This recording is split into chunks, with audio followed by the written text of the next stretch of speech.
오늘은 시 한 편을 읽는 것으로 설교를 시작해 보고자 합니다. 자세히 보아야 예쁘다. 오래 보아야 사랑스럽다. 너도 그렇다. 라는 시입니다. 이 시를 제가 며칠 동안 계속 외우고 있는데 정확하게 외운다는 게 참 쉽지 않다라고 하는 것을 발견했습니다. 한번 따라하면 좋겠습니다. 자세히 보아야 예쁘다. 자세히 보아야 예쁘다. 오래 보아야 사랑스럽다. 오래 보아야 사랑스럽다. 옆의 우리 형제자매님을 보시면서 너도 그렇다. 이 시가 나태주 시인의 불꽃이라고 하는 시집 속의 대표 시입니다. 우리 사모님 보면서, 얼굴 보면서 자세히 보아야 예쁘다. 그렇게 하니까 멋져가 하시더라고요. 그런데 어떻게 보면 이게 하나님이 창조하신 저 산천에 있는 풀꽃도 자세히 보면 예쁘고 자주 보면 이렇게 사랑스럽다고 하는데 만물의 영장이고 특히나 하나님의 형상을 닮은 사람은 얼마나 아름다울까요? 그렇죠? 예쁠까요? 말로 표현할 수 없는 거죠. 근데 오늘 제목이 사람에게 가장 치명적인 게 무엇일까라고 하는 제목인데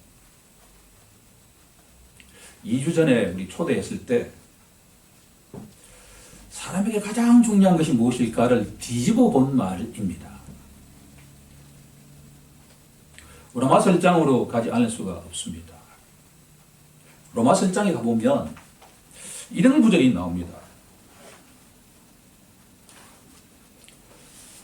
하나님께서 창조하신 이 세상을 바라보면 그 속에 하나님의 능력과 영원한 신성이 계시되어 있는데, 그렇죠? 그런데 사람들이 하나님을 알면서도 경배 찬송하는 것이 아니라 우상을 숭배하고 있는 것이 현실이다. 이렇다고 한다면 아버지의 마음이 어떨까라고 생각해 본다면 참 아프겠죠? 예를 들면 내가 낳은 자식이 옆에 있는데 그 자식들이 나를 바라보지 않고 다른 어떤 걸 갖다가 아버지라고 이야기한다 그러면 내 마음이 어떻겠느냐라고 생각하면 충분하게 이해할 수 있지 않습니까? 그럴 때 가장 인간에게 치명적인 것은 뭔가 하니 아버지께서 방치하실 때입니다. 로마서 1장 24절을 보면 이렇게 나와 있습니다. 그러므로 하나님께서 그들을 마음의 정욕대로 더러움에 내버려 두사 그들의 몸을 서로 욕되게 내버려 두사. 오늘 내용의 첫 번째 정답은 방치입니다. 인간에게, 사람에게 가장 치명적인 것은 뭐냐 그러면 하나님께서 그 영혼을 방치할 때 가장 위험하다라고 합니다.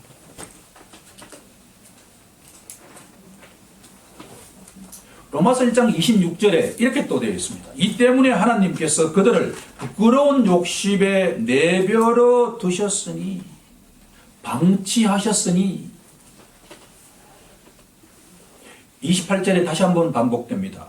또한 그들이 마음에 하나님 두기를 싫어하며 하나님께서 그들을 그 상실한 마음대로 내버려 두사. 로마서 1장에 하나님께서 아무리 선지자를 보내고 해도 말을 듣지 않으니까 아버지 하나님께서 하실 수 있는 유일한 방식이 그래 너희들 하고 싶은 대로 하라라고 하는 겁니다. 인간의 측면에서는 이것을 자유라고 느끼는 겁니다. 프랑스 말로 하면 레세페레, 자유방임주의라고 하는 겁니다. 비틀즈의 노래 가사를 본다 그러면 Let it be, 가만히 놔두라라고 하는 겁니다. 인간은 그렇게 자유를 원하지만 하나님 보시기에 그 자유라고 하는 것은 바로 방치된 영혼이라고 하는 것을 의미한다. 이제 오늘 본문 속에 들어갈 수 있는 준비가 충분하게 되었습니다. 저는 이 본문을 문자적으로 읽지 않고자 오늘은 노력합니다. 문자적으로 읽으면 우리와 무슨 상관이 있느냐라는 결론에 도달하기 때문입니다. 오늘 본문은 예수님께서 배에서 내리셔서 갈릴리 호수 동쪽편에 있는 거라사 인의 땅에 도착해서 일어난 일입니다.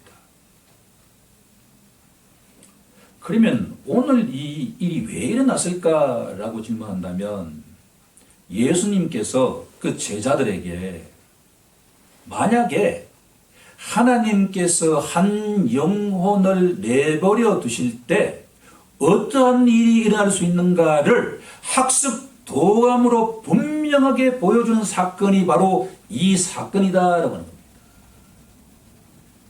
귀신 들린 어떤 한 영혼이라고 하는 것은 부차적인 문제다라고 하는 겁니다.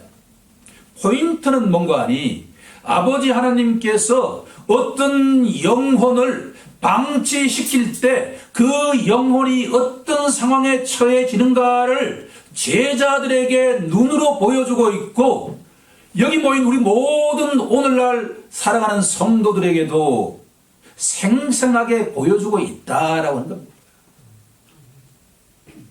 지금부터 만약 하나님께서 어떤 한 영혼을 방치하실 때 그 영혼은 너무나 자유롭게 생활한다고 생각하지만 하나님 보시기에 어떤 결과가 일어나는지를 그림원으로 한번 찾아보고자 한다는 겁니다. 우리가 주목해야 할 본문은 바로 누가복음 8장 27절 말씀입니다. 다 함께 27절을 합독해 보도록 하겠습니다. 시작. 예수께서 육지에 내리심에 그 도시 사람으로서 귀신 들린 자 하나가 예수를 만나니 그 사람은 오래 옷을 입지 아니하며 집에 거하지도 아니하고 무덤 사이에 거하는 자라. 주보에 제가 줄을 정확하게 쳐놨는데 이 사람의 상태는 첫 번째로 오랫동안 옷을 입지 아니했다라고 되어 있습니다. 이 문장이 크게 어려운 이야기입니까? 삼척 동자도 다 알 수 있는 이야기 아닙니까? 이 성인 남자가 옷을 하나도 입지 않고 나체로 지금 다니기 시작하고 있다라고 우리에게 보여주고 있습니다. 그러면 인간에게 옷이라고 하는 영적 의미가 무엇인가라고 하는 것을 우리가 질문해야만 되지 않겠는가라고 하는 이야기입니다. 성경 전체에서 사람에게 옷이라고 하는 것은 너무나도 중요한 영적 의미를 갖고 있다. 에덴 동산에서는 사람들이 옷을 입지 않았습니다. 상상이 됩니까? 영화에나 나올 이야기겠죠. 그런데 그들이 서로 부끄러워하지 않았다. 옷을 입지 않았는데 어떻게 부끄러워하지 않을 수가 있을까? 신학적으로는 이것에 대한 정답이 죄를 짓지 않았기 때문이다 라고 말하지만 사실은 알고 보면 영적인 눈으로 보면 그 육적으로 벌거벗었지만 아름다운 그 옷을 입고 있었다라고 해석할 수가 있다라고 하는 겁니다. 어떻게? 사람이 옷을 입지 않았는데 아름다워 보일까요? 그렇죠? 거기에는 전혀 수치심이라고 하는 것이 없기 때문입니다. 그런데 인간이 죄를 짓고 난 뒤에 가장 먼저 깨달은 것이 바로 부끄러움을 느끼기 시작했잖아요. 그리고 나뭇잎으로 가리기 시작했습니다. 그것이 인간입니다. 문명이 발달되면 발달될수록 인간의 옷은 너무나 화려하고 다양하지 않습니까? 그렇죠. 교회에 다니는 사람 장점 가운데 하나는 최소한 일주일에 한 번 정도는 자신이 갖고 있는 최고의 옷을 입을 수 있는 기회가 주어진다라고 하는 것이 크리스찬들의 특권입니다. 아버지가 원하신 겁니다. 만약 여러분들이 계절에 따라서 자신이 갖고 있는 최고의 옷을 입고 오는 날이 바로 이 주일이다라고 하는 겁니다. 옷을 여러분들 아낄 필요가 없습니다.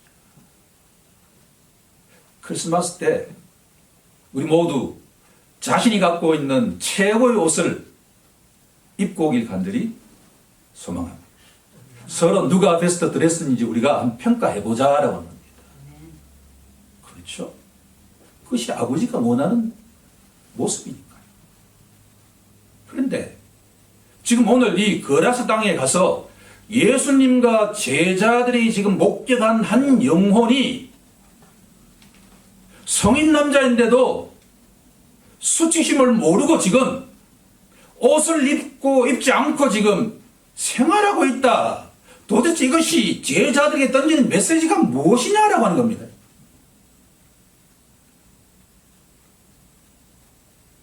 이 모습에 대한 영적 메시지는 너희가 옷은 입었으나 아버지가 보시기에 너희들은 벌거벗은 존재와 같다라고 하는 것을 알려주고 있다라고 하는 겁니다. 요한계시록 3장 17절로 한번 가보도록 하겠습니다.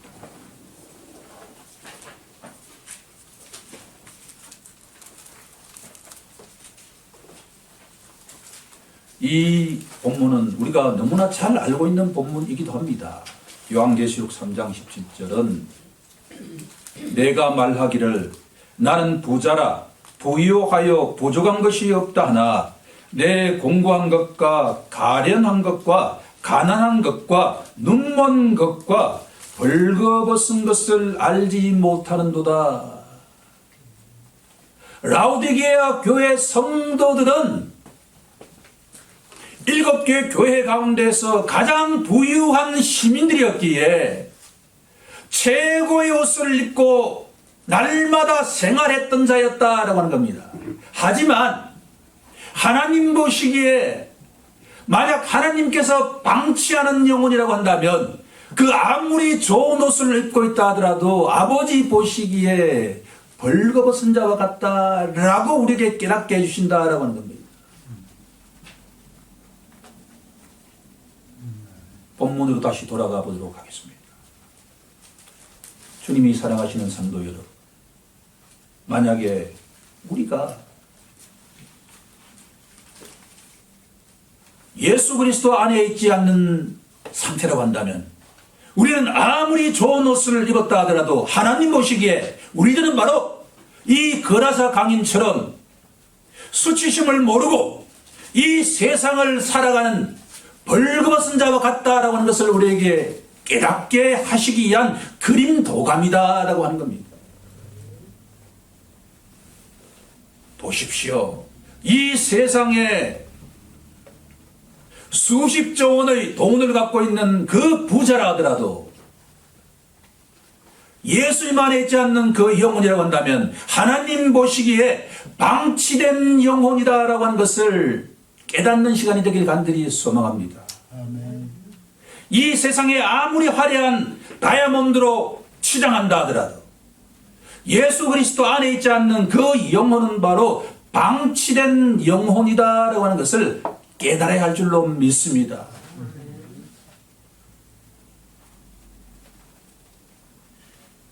만약에 아버지께서 방치하면 두 번째는 어떻게 되는가? 집에 거하지 아니하고 무덤 사이에 거하는 자가 된다라고 하는 겁니다. 이 또한 문자적으로 읽으면 우리와 너무나 거리가 먼 존재 아닙니까?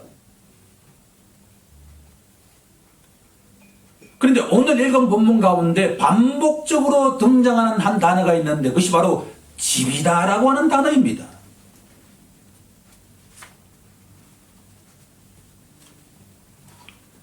예수님께서 지금 제자들에게 너희의 집은 어디냐라고 질문하고 있습니다.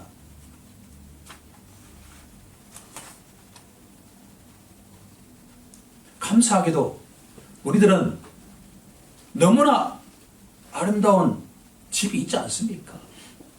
그렇죠. 그런데 예수님과 그 제자들은 지금 자신들의 머리를 둘 수 있는 집이 없는 상태입니다.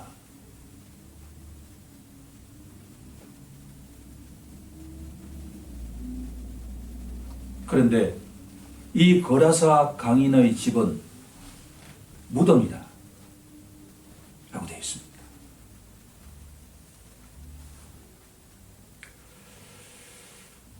제가 남부군이라고 하는 영화를 본 것이 참 기억이 나는데요. 그 주인공이 안성기였는데 주로 그들이 빨치산이었죠. 도망을 가는데 어떤 사람들은 어른 밑에 숨기도 하고 어떤 사람들은 무덤 속에도 숨어서 지내는 것을 보았습니다. 정상적인 사람이 아니라고 한다면 그 무덤이 자기의 집이라고 생각하는 사람은 한 사람도 없지 않겠습니까? 그러면 이 거라사 강인이 자기 집을 놔두고 무덤 속에서 생활하는 것이 제자들과 우리에게 던지는 영적 메시지가 무엇이냐라고 하는 겁니다. 우리는 당연하게 넓지는 않지만 안락한 집에서 생활하지만 만약에 예수 그리스도 안에 있지 않는 그 영혼이라고 한다면 안락한 집에서 생활하지만 사실은 죽은 자들과 함께 생활하는 무덤 속에 있는 자와 다를 바가 전혀 없다라고 하는 것을 우리에게 알려주는 것이 아니겠느냐라는 말씀입니다. 만약 이렇게 해석하지 않는다고 한다면 이 본문이 우리가 무슨 상관이 있냐는 겁니다.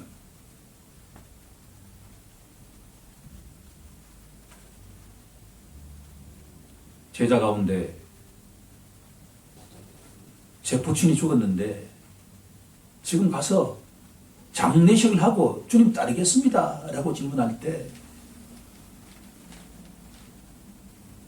죽은 자들은 죽은 자들이 알아서 처리하도록 놔두라 라고 하는 말씀도 어떻게 보면 이런 맥락 속에서 참 이해하기 어렵지만 이렇게 해석해야만 예수님께서 제자들을 데리고 가면서 그 거라사 강인의 모습이 바로 알고 보면 내가 예수를 믿기 이전에 나의 모습이 아니었느냐라고 기억나게 하는 것이다 라고 합니다.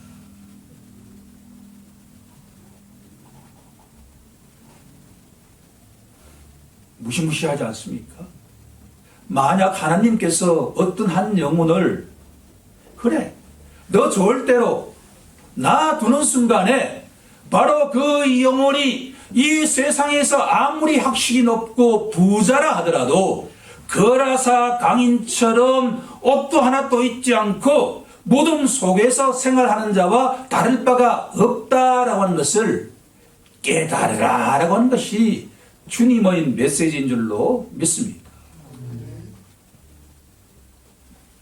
그렇다 그러면 지금 이 순간 예수님 안에 있다라고 하는 것이 얼마나 기쁜 일이 아닙니까? 내가 전에는 수치심을 모르던 자였는데 이제는 그래도 수치심은 알고 있는 자이고 내가 전에는 내가 무덤 속에 사는 자였다는 것을 모르는데 이제는 그 무덤에서 해방된 자다라고 하는 것을 깨달을 수 있기 때문에 얼마나 기쁜 일인가라고 결론 내리지 않을 수가 없다라고 하는 겁니다.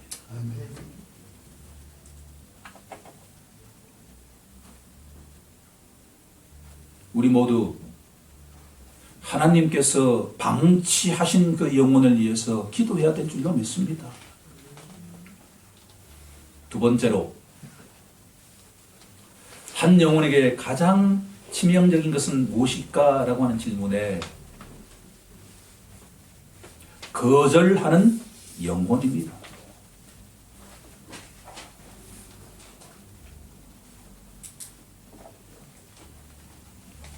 두 번째 갈로의 정답은 거절하는 영혼입니다.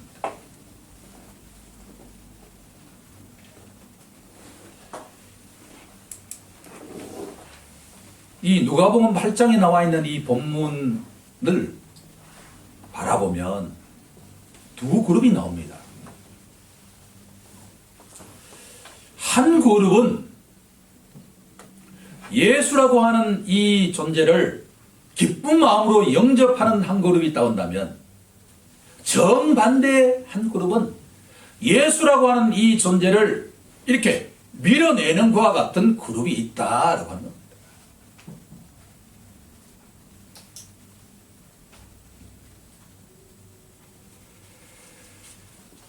주보 뒤쪽에 가시면 어거스틴의 고백록이 던지는 교훈이라고 되어 있는데, 사실 짧은 에세이죠.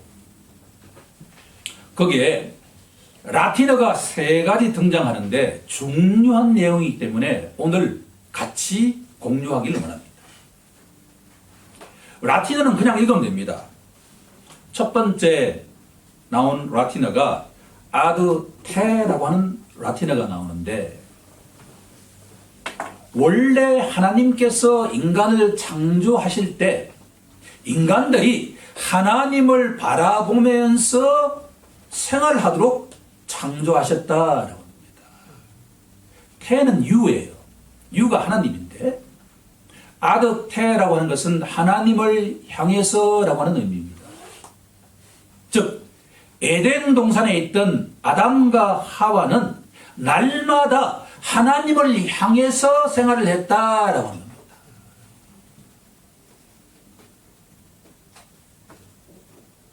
아담과 하와인 후에 그 하나님이 너무나 아름답고 너무나 거룩하시고 너무나 영광스러운 모습이기 때문에 날마다 찬송을 부리지 않을 수가 없다는 거예요. 할렐루야 아버지. 그 영광스러운 모습을 보니까 절로 찬송이 나오는 거죠. 그것이 아드테라고 하는 거예요. 그런데 어느 순간부터 아부스테라고 하는 단어가 등장합니다. 아부스테라고 하는 것은 당신으로부터 등을 돌린다라고 하는, 즉 소외되기 시작한다 그런 얘기죠.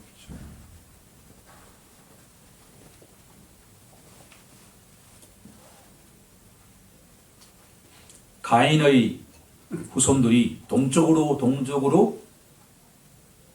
도망갔던 것처럼 아부스테, 하나님으로부터 점점 멀어져 간다 그런 이야기입니다. 그것이 바로 이 본문에 등장하는 거라사 강인과 같은 사람이다. 즉 방치된 영혼, 그 말을 한마디로 요약하면 아부스테라고 합니다. 하나님으로부터 점점 분리되어 간다. 동쪽으로 점점 더 아버지가 계신 곳으로부터 멀어져 간다라고 합니다. 누가복음 15장에 나오는 탕자가 여기에 해당이 된다.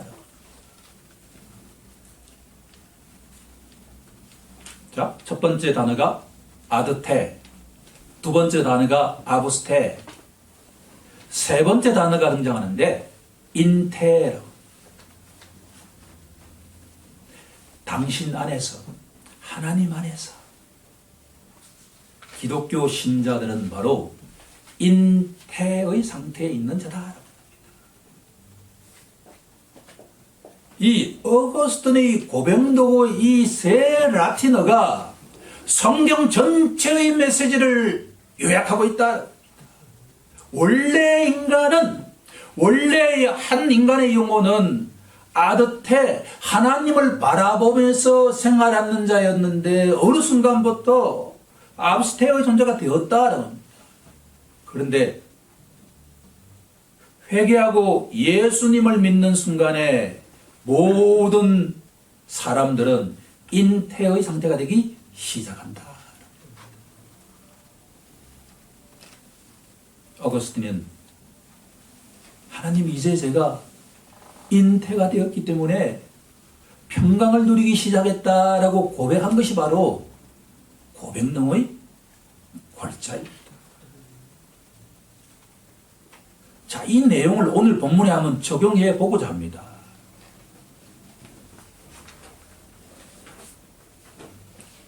35절로 한번 가보도록 하겠습니다. 본문 누가복음 8장 35절로 한번 가서 합독해 보도록 하겠습니다. 시작. 사람들이 그 이루어진 일을 보러 나와서 예수께 이르러 귀신 나간 사람이 옷을 입고 정신이 온전하여 예수의 발치에 앉아 있는 것을 보고 두려워하거든.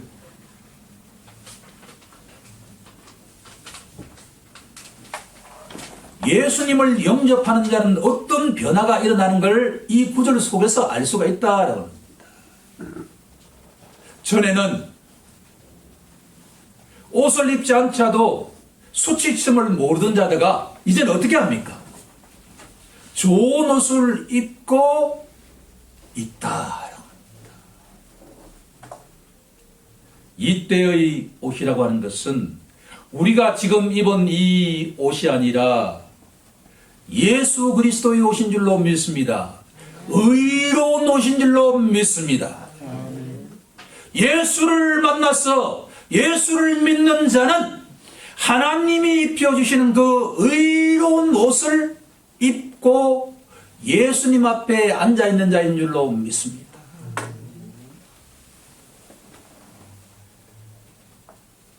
이 또한 근본적인 변화가 아닙니까? 두 번째, 정신이 온전하여.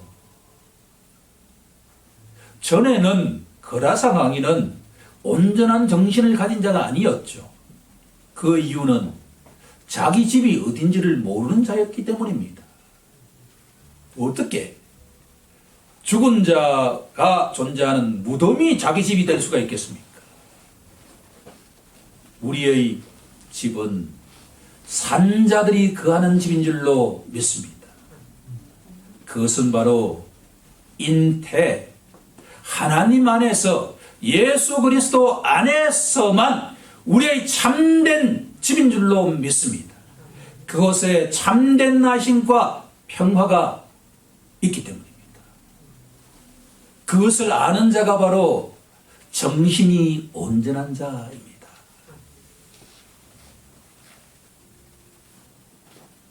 가장 중요한 단어는 바로 마지막 부분에 남아있는 내용입니다. 예수의 발치에 앉아있는 것을 보고, 오늘 이 본문 내용을 모두 이야기하는 것은 거의 불가능에 가까운데, 이 거라사 강인 속에 있는 귀신이 한두 명도 아니고 군대 귀신이라고 알려져 있는데, 예수님을 보자마자 예수님이 어떤 존재인지를 그들은 알고 있기에 이 사람에게서 나가게 해달라고 하니까 그 돼지떼 속에 들어가라라고 되어 있지 않습니까? 그런데 그 돼지떼들이 전부 강에 들어가서 죽게 됨으로써 이 지방 사람들은 엄청나게 경제적으로 손실을 입게 되었다. 그러자 예수님, 우리 마을에서 떠나 주십시오라고 요청하기 시작했습니다. 반면에 이 거라사 강인은 예수님 앞에 지금 함께 그 말씀을 듣고 새로운 생활을 하기 시작했다라는 것을 알 수가 있습니다.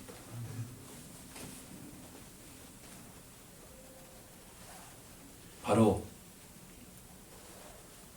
인간에게 가장 치명적인 영혼은 예수님을 거절하는 영혼이지만 인간에게 가장 복된 영혼은 예수를 영접하는 자인 줄로 믿습니다. 예수를 영접하는 자에게 이 세상의 최고의 복락이 임한 줄로 믿습니다. 이제 마지막 세 번째 내용으로 넘어갈 때가 되었습니다. 한 영혼에게 가장 치명적인 것은 아버지 하나님께서 그 영혼을 방치할 때이고 아버지께서 보내신 그 독생자 예수를 거절하는 자에게 가장 치명적인 것이라고 한다면 세 번째로 치명적인 것은 예수님 말씀에 불순종하는 영혼인 줄로 믿습니다. 세 번째 갈로의 정답은 불순종입니다.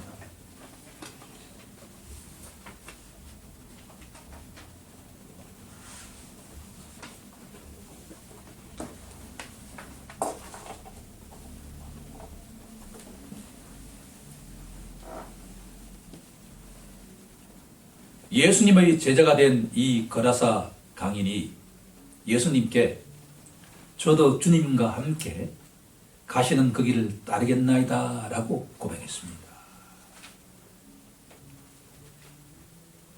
그런데 예수님께서 이렇게 답하고 계십니다. 마지막 39절 아닙니까? 집으로 돌아가서 하나님께서 내게 어떻게 큰 일을 행하셨는가를 증언하라라는 말씀입니다. 예컨대 우리가 복음서를 읽을 때마다 나오는 내용은 거두절미하고 예수님께서 어떤 영혼에 와서 나를 따르라. 그러니 그 제자들이 따랐다라는 내용 아닙니까? 그렇죠. 이 따른다는 것은 자신을 부인하는 길이고 머리 굴 것도 없이 생활해야 될지도 모르는 것과 같은 길인데 이 광인은 예수님 가신 그 길을 지금 따라가겠다라고 하는데 오지 말라는 말씀이에요. 정반대의 말씀입니다.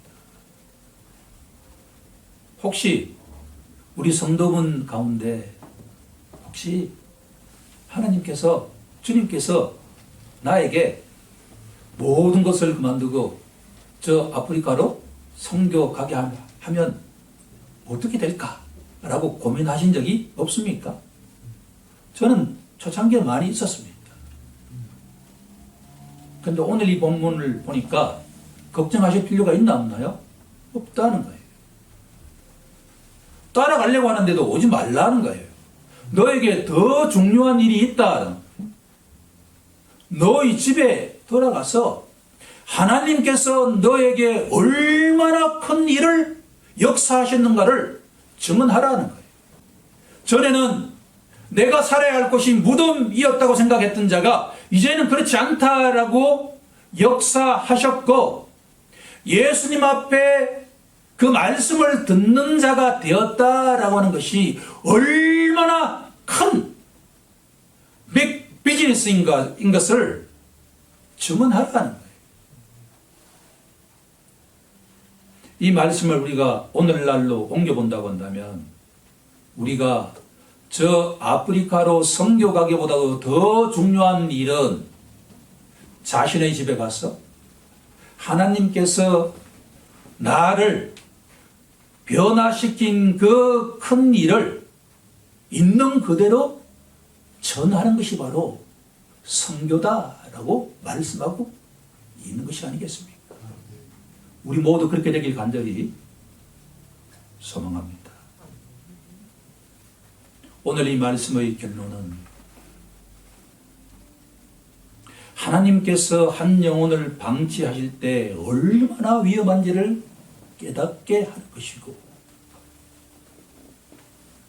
예수님께서 어떤 가정과 어떤 지방에 방문하셨을 때 이런저런 이유로 예수님을 거절할 때 얼마나 치명적인 것을 깨닫게 하는 것이고, 마지막으로 우리에게 요청된 일은 저 멀리 떠나는 것이 아니라 자신의 집에 가서 형제와 일가 친척들에게 나를 향해서 역사하신 그 일을 증언하는 것이다 라고 말씀하고 있습니다.